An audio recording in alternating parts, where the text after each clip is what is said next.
BMW M1000R. Is it a road rider's dream machine? Or a licensed killer that's ready to be unleashed?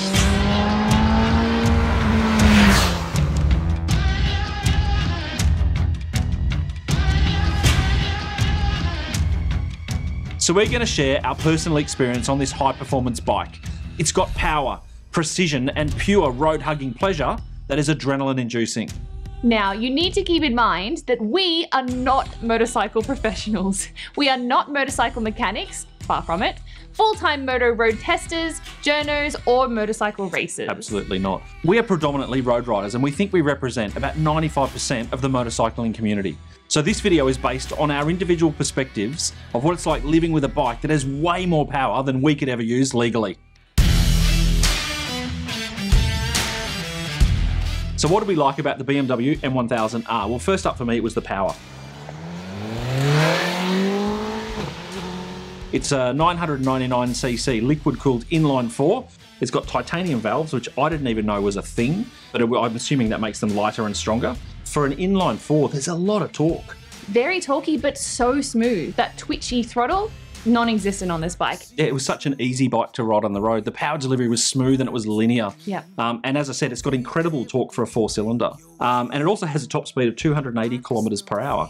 So it's not as quick as the S1000R, but I still reckon top speed of 280 kilometers an hour is probably fast enough. So Teagues, what else did you like about the M1000R? Well, my favorite thing that I loved about it was those heated grips. My God, first time I've ever used heated grips. You have 1, 2, and 3. Ross had advised me that 3 is probably going to be way too hot for our Australian winter, but me being very cold-blooded, 3 was great on early morning, but just commuting normally, I'd probably have it on 1 to 2, which was fine, and my God, it makes such a big difference. Yeah, look, I mean, the heated grips, though, I find that 3 setting too hot. I mean, the electronics are awesome. Cruise control, you've got electronically adjustable suspension, you've got the IMU with traction control, all these things. It just makes it an easy bike to ride. Simple as that. And the TFT was also very easy to read.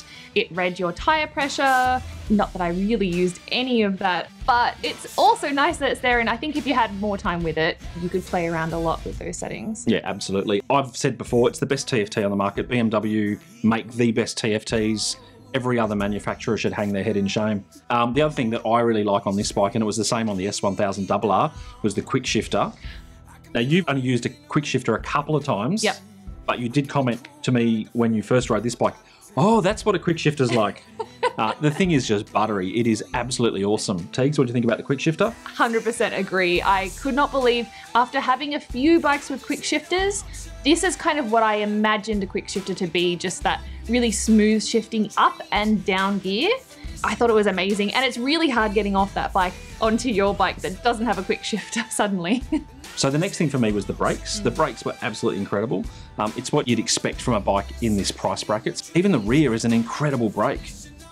I also love the really short levers on this bike. I don't know if you noticed those. No. Yeah, really short. They're the M Sport levers. Lots of bling. They look good, but more importantly, they feel great. Tegan, what else did you like about the bike? I would say the other things that I liked was that riding position. Again, not too aggressively forward, and it also had quite a comfy seat. I don't know if you found the same. Yeah, look, I did quite a long ride on last weekend, about 350 Ks, and yeah, look, the seat's probably not as well padded as some other bikes that I've ridden, but I didn't find it uncomfortable. You are up nice and upright, a little bit canted forward. Your legs are tucked up a little bit. Yep. I could easily rack up, and did rack up, you know, some big Ks on this bike. Combined with a seat height of about 830 mil, I could easily flat foot it. I had no dramas there because the seat is quite narrow as well. Narrow seat, but also quite wide handlebars. Yeah, incredibly wide handlebars. Yeah. We'll come to that later. Yep. So yeah, the tank was quite sculpted. It's a 16.5 litre fuel tank. It's light as well, as you said Very before. light. 199 kilos. Like, it's a really light bike, and it carries its weight really, really well. For me, I think it looks impressive. It's got a real wow factor. Yes. The wings were fine. I didn't actually mind them. I'm not a massive fan of the looks overall, but I've got to say, it does look impressive. The whole bike just looks impressive. The wheels with the red and blue carbon, I know you liked that. I really like the carbon, but even more so, I really like those foot pegs. Yeah. I don't know, there's just something that just looks really high quality about them. And I've had a few comments from people as well who stopped by and, you know, gave me a thumbs up or commented on just how those small little parts just look high quality. Yeah, all the little CNC bits that are on this version were fantastic. You got M Sport logos on the bars, stitching on the seat, all that stuff just really adds to the appeal of this bike. Yeah, and finally, those stock tyres, very sticky and confidence inspiring. Yeah, the stock tyres on this bike are great. I can't see any reason to change those out. They're absolutely brilliant. Okay, so finding something that I didn't like about this bike, I kind of had to really think about.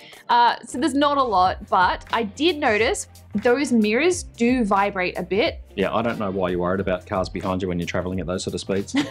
Yeah. On that kind of bike. Yeah. Look, it's an interesting thing because sort of up to 4,000 revs, no dramas. Yep. Over 7,000 revs, I didn't really notice it, but between 4,000 and 7,000 revs, I could feel some vibes through the bars, which is kind of where you'd mostly be riding this bike, in that sort of rev range. Yeah. And I think it's been a bit of a complaint from owners of the M1000R that they find, well, I've paid all this money for this bike and I'm getting vibrations through the bars. Okay. But I would say to those people, take my Laverta out for a ride, then you'll know what vibrations are all about. That thing vibrates. So for me, I think it's just a bit of character. I didn't mind the vibes at all. Tegan, was there anything else that you didn't like? The only other thing that I had a little bit of problems with was that TFT just connecting with my phone, because I know that you have to download the app to be able to access the TFT, use the navigation and play music. It was just a little bit finicky, so I just ended up going directly to my headset from my phone rather than using the TFT for navigation and music. So I didn't bother doing that. That's all too complicated for me. I just jump on and ride. I did put my beeline on the bars the other day just to have it on there because I needed to navigate somewhere, and that fitted quite nicely. Nice. So yeah, that was good. Now, I've said this before about other bikes. I actually made a mistake on the R1250 RS. I think I mixed up my notes with the S1000RR. That one is keyless and the fuel cap opens without a key. But on the S1000RR and on the M1000R, you still need the key to open the fuel cap, and I can't work out why they would do that. Yeah, it's weird having a keyless bike that requires a key. I did find that the bike itself feels quite big, which is nice when you're on it because, you know, you can sort of tuck in. Those wings do kind of protect your legs a little bit and give you a feeling like you're in the bike. But I did find that also affected me filtering on it, just because of that width. That's a wide bike, so yeah, you do have to be a little bit careful when filtering on this bike. Yeah. But I don't think anyone's going to be buying this as their main bike to filter on and commute on. Yeah. If you get stuck, it's all right, but yeah, you're not going to be commuting on it all the time, I wouldn't think. Well, it's also a pretty expensive bike if you're going to be commuting on it. True. And that leads us into the price. So this is I suppose my biggest gripe, but I can understand why it costs what it does. Yeah. The version we had, the M Sport competition package, is about 42 grand. But you can see why it costs what it does. It's got like top spec electronics. It's got lots of carbon. It's got an engine that's basically race ready, and there's just lots of bling on the bike. It's a dream to ride, so you know why it costs what it does. Yeah, it rides like a 40,000 plus bike should, but it also looks like it as well. And I think there's a big appeal there. Yeah, absolutely. Well, for me, it's a bike that I just wanted to ride, and I was surprised at how easy it was to ride. Apart from the width, commuting and around town was no problem. The engine was so smooth, particularly in road mode. But put it in dynamic and twist the throttle on some open roads and it was a scream.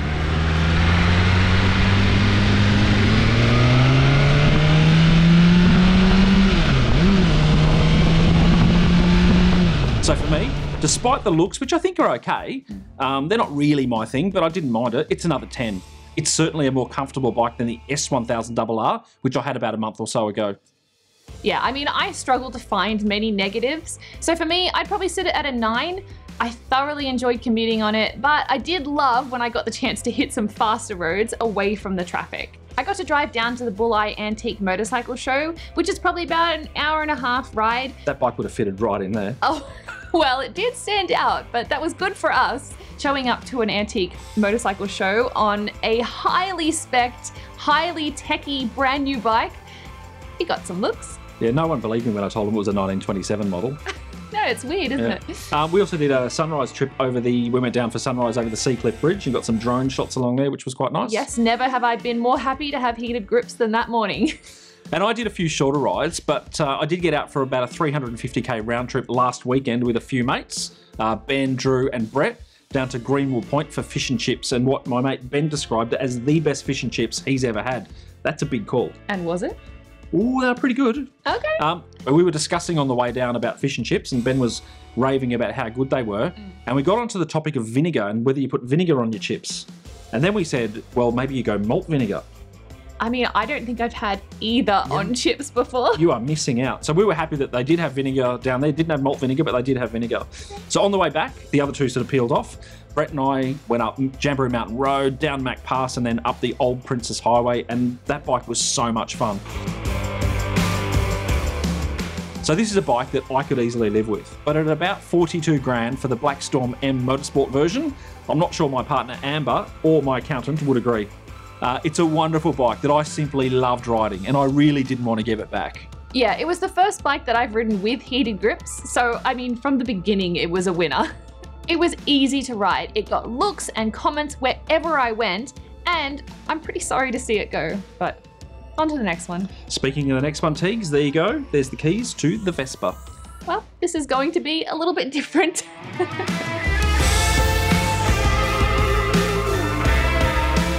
If you want to see Ross's video with the S1000RR, click this link up here, or click this link down here to see a video with Perry who rides some old school BMW Airheads. Till next time, stay safe and enjoy your next pie run.